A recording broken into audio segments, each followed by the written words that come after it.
Καλώς ήρθατε στο Q&A. Σε αυτό το βιντεάκι θα παρουσιάσουμε τους χαρακτήρες που θα παίξουν στο campaign μας, καθώς θα πούμε δύο λόγια για την ιστορία και τον κόσμο στον οποίο θα διαδραματιστεί το adventure μας. Εγώ είμαι ο DM του group. Εδώ είναι καλό να αναφέρουμε ότι ενώ κάποιοι από εμάς παίζουμε D&D εδώ και πολλά χρόνια, οι περισσότεροι του group παίζουν D&D για πρώτη φορά εδώ στο πρώτο μας session. Θα παίξουμε ένα παιχνίδι το οποίο έχουμε καταλήξει όλοι μας μεταξύ μας ότι θέλουμε να παίξουμε, το οποίο θα έχει πολύ RP, πολύ story, εξερεύνηση, καθώς και με μερικούς δικούς μας κανόνες, λίγο homebrew. Θα τα δείτε όλα όταν θα παίξουμε στο story. Η ιστορία μας διαδραματίζεται στον κόσμο της Άρντα. Είναι ένας πανάρχιος και γέρικος κόσμος, γεμάτος με αρχαία μυστήρια, ερείπια τα οποία είναι θαμμένα κάτω από την επιφάνεια της γης, ξεχασμένες ιστορίες και πάρα πολλά επικίνδυνα τέρατα τα οποία κυκλοφορούν στον κόσμο και είναι έτοιμα να καταβροχθήσουν ανυποψία στους adventurers. Οι ήρωές μας θα ξεκινήσουν την ιστορία τους στην Ήπειρο της Εστάρα, που είναι ένα μέρος με πολλαπλά βασίλεια και διαπλεκόμενες σχέσεις εξουσίας. Πάμε όμως να τους γνωρίσουμε όλους έναν για να δούμε τι μπορεί να περιμένει κανείς από το πρώτο επεισόδιο του Q&A. Πες μας δύο λόγια για το χαρακτήρα σου. Η χαρακτήρας μου είναι η Φάζα, η οποία είναι ταμπάξι, δηλαδή γατάνθρωπος. Είναι cleric, trickster cleric για την ακρίβεια, που σημαίνει ότι της αρέσουν οι σκανταλιές. Έχει κάτι τεράστια αυτιά, πάρα πολύ μεγάλα με τούφες ωραίες στην άκρη, μαύρες. Και γενικότερα είναι γκρίζα με άσπρη κοιλιά και πηγούνι ας πούμε και μαύρες ρίγες. Και κυρίως έχει μία άσπρη τουφίτσα στο μέτωπο, η οποία αν την προσέξει κάποιος πολύ, λίγο φεγγίζει κιόλας. Φοράει βραχιόλια στα χέρια της και από τις δύο μεριές, τα οποία έχουν κάποια χρήση, την οποία θα τη δούμε μέσα στο παιχνίδι. Φοράει έτσι μακριά γυλαίκα που τις φτάνουν μέχρι κάτω στα πόδια. Είναι μικρούλα, είναι γύρω στα 17-18, κάτι τέτοιο. Είμαι ο Άκβαν και είμαι wizard. Είμαι ένας wizard που είναι γενικά φυτουκλάκι των βιβλίων πολύ. Είμαι half drow, half human. Γι' αυτό αντί για μακρύ μαλλί και χωρίς μουσι έχω μακρύ μουσι και χωρίς μαλλί. Γενικά μου αρέσουν οι wizard γιατί έχουν διάφορους τρόπους να κάνουν διάφορα πράγματα. Έχουν ένα spell για οτιδήποτε. Δηλαδή μπορεί να χρησιμοποιήσουν ένα απλό spell που μπορεί να πεις αυτό είναι άχρηστο σε κάτι πάρα πολύ χρήσιμο. Κυκλοφορεί ο Άκβαν πάντα με πάπυρους και βιβλία και πράγματα για να κάνει σημειώσεις. Τον ενοχλεί και το φως γιατί είναι μισός draw, οπότε είμαι πάντα με την κουκούλα μου για να προστατεύει από το φως. Γιατί γυαλιά ηλίου δεν υπάρχουν ακόμα ή γενικά δεν θα υπάρξουν, δεν ξέρω, υπάρχουν γυαλιά ηλίου.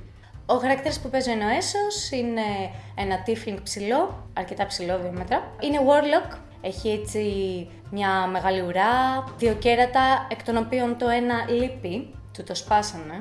Το χρώμα του είναι έτσι μοβ μπλε, έχει 2 στρογγυλά μαύρα μάτια. Ο Έσος γενικά ντύνεται με μαύρα ρούχα και φοράει πάντα μια κουκούλα. Κάποιοι έχουν προκαταλείψει ότι τα tiefling δεν είναι καλά, επομένως προτιμάει να καλύπτεται.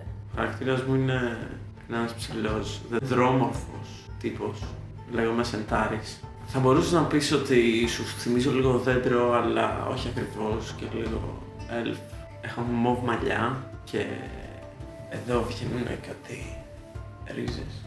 Η χαρακτήρας μου είναι η Κοέρια Ντεμουέρο, η οποία είναι μια paladin και είναι και water genasi, η φυλή της, που σημαίνει ότι είναι αμφίβιο. Έχει έτσι ένα σγουρό μαλλί πράσινο, πολύ έντονο και σγουρό, το οποίο έχει λίγο υγρασία μέσα, γιατί είναι έτσι water genasi. Και επειδή έχει υγρασία, μέσα μένει το χρυσό ψαρό της, μέσα στο μαλλί έτσι κατοικεί, ο Μωμόα. Φοράει ένα μαντίλι στο ένα μάτι. Φήμες λένε ότι της λείπει το ένα μάτι. Αυτό δεν έχει εξακριβωθεί όμως, γιατί δεν έχει δει κανείς κάτω από το μαντίλι της. Ο Άκβαν γενικά σαν χαρακτήρας είναι αρκετά ευθύς και θα μπορεί να το πει κάποιος λίγο σεξιστής, ρατσιστής και όλα τα ιστής. Αρκετά πρακτικός στη σκέψη του και στη λογική. Θα περιγράψει έναν άνθρωπο που κυκλοφορεί με ψάρι και είναι σαν ψάρι. Ένα δέντρο με πόδια θα το πει δέντρο. Είναι λογικός. Είναι πειρατίνα και έχει μεγαλώσει ένα πλοίο μόνο με πειρατίνες, οι οποίες είναι πολύ δυναμικές και έχουν ένα αντιπειρατικό πλοίο. Το όνομα του πλοίου είναι Κλιτεβόρα. Και γενικά δεν έχω κάνει παρέα με άλλο κόσμο πέρα από το πλήρωμα αυτό. Η θεότητα που υπηρετεί, σε εισαγωγικά υπηρετεί, γιατί δεν το νιώθει έτσι η Φάζα, περισσότερο νιώθει ότι είναι φίλη της μάλλον η θεά της, είναι άγνωστη, δεν την ξέρει σχεδόν κανείς. και δεν ξέρει και ακριβώς ποιος είναι ο χαρακτήρας της θεάς της. Αυτό που ξέρει είναι ότι τη βάζει μερικές φορές να κάνει σκανταλιές που της αρέσουν πολύ έτσι κι αλλιώς, οπότε δεν πάει καθόλου κόντρα σε αυτό. Γενικά ο Έσος δεν γνώρισε ποτέ τους γονείς του. Αναγνώρισε έναν τύπο σαν παππού του, ενώ δεν ήταν πραγματικός παππούς του. Και αυτός κιόλας του έδωσε το προβάδισμα να αρχίσει να μαθαίνει για αλχημίες. Έχεις κάποιο αγαπημένο skill του χαρακτήρα σου? Μάντεψε. Warlock. Eldritch Blast.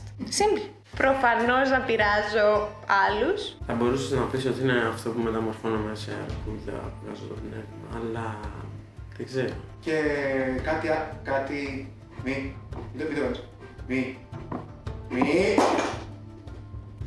Το αγαπημένο μου ability είναι σχετικό με τον όρκο που έχω πάρει σαν Paladin, που είναι το Oath of the Waves και μου δίνει το ability του Siren's Call, που σημαίνει ότι γίνομαι κάτι σαν σιρήνα, μπορώ να μαγέψω άλλους με ένα τραγούδι τέλος πάντων και έχει διάφορες ωραίες ιδιότητες. Το αγαπημένο μου skill είναι το Invoke Duplicity, που σημαίνει ότι γίνομαι 2 χαρακτήρες, 2 φάζες και μπορώ να κάνω περισσότερες σκανταλιές έτσι. Το αγαπημένο μου spell είναι το Invisibility. Ποιος είναι ο στόχος του χαρακτήρα σου?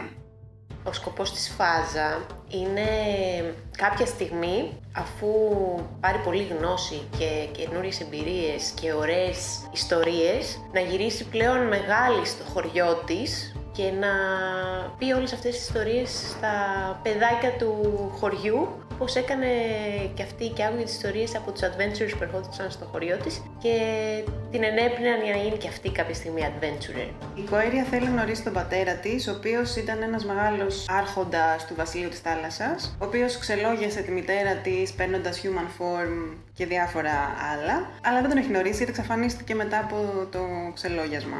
Να καταστρέψω τον κόσμο. Εντάξει, νομίζω ότι ταιριάζει γενικότερα σαν Warlock αυτή η σχιζοφρένεια. Γιατί και θες να...